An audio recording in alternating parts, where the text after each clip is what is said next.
విద్యార్థులారా, ఒక్కోసారి మనం ఎంత కష్టపడి చదివినా ఆశించినటువంటి ఫలితాలు రాకపోవచ్చు. అల్లరి చిల్లరగా తిరిగేటటువంటి కొంతమంది విద్యార్థులకి ఉత్తమమైన ఫలితాలు సాధించవచ్చు. అయితే ఇక్కడ మనం ఒక విషయం గమనించాలి. మార్కులు అనేటటువంటివి ఒక విద్యార్థి యొక్క ప్రతిభకు కేవలం మార్కులే కొలమానం కాదు.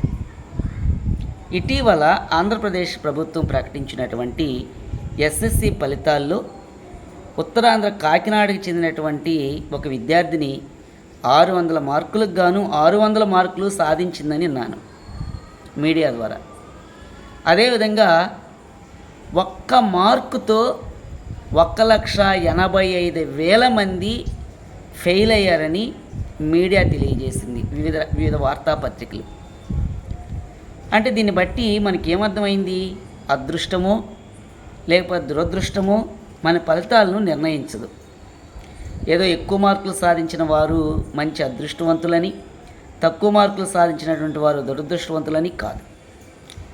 ఫలితాలు అనేవి మనం చేసేటటువంటి స్మార్ట్ వర్క్, హార్డ్ వర్క్ వీటిపై ఆధారపడి ఉంటుంది ఉత్తమ ఫలితాలు అనేటటువంటివి. కాబట్టి మనం చక్కగా బాగా వర్కౌట్స్ చేసి ఎవరైతే దాన్ని పొందుపరుస్తారో వారు మంచి ఫలితాలు సాధిస్తారు. అయితే 600 మార్కులకి 580-90 మార్కులు సాధించినట్టు వారు ఇంకా ఎక్కువ మార్కులు రాలేదని ఏడవడం కూడా నేను గమనించినాను. కాబట్టి ఇలాంటి ధోరణి సరైంది కాదు. ఫలితాలు ఏ ఫలితాలైనా మనం చేసేటటువంటి ఆ యొక్క ప్రయత్నాలపైన ఆధారపడి ఉంటుంది.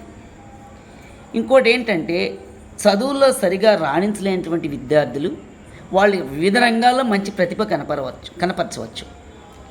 కాబట్టి ఏదో తక్కువ మార్కులు వచ్చాయని న్యూనతాభావంతో కుంగిపోవడం, ఎక్కువ మార్కులు వచ్చాయని ఏదో పొంగిపోవడం, ఇవన్నీ కూడా సరైన విధానాలు కాదు.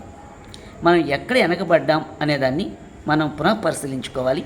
అదేవిధంగా ఎక్కువ మార్కులు సాధించినటువంటి వారు ఆ ఫలితాలు రావడంలో వారు చేసినటువంటి ఆ కృషి దాన్ని మరొక మెట్టు ఎదిగేదానికి ప్రయత్నం చేయాలి.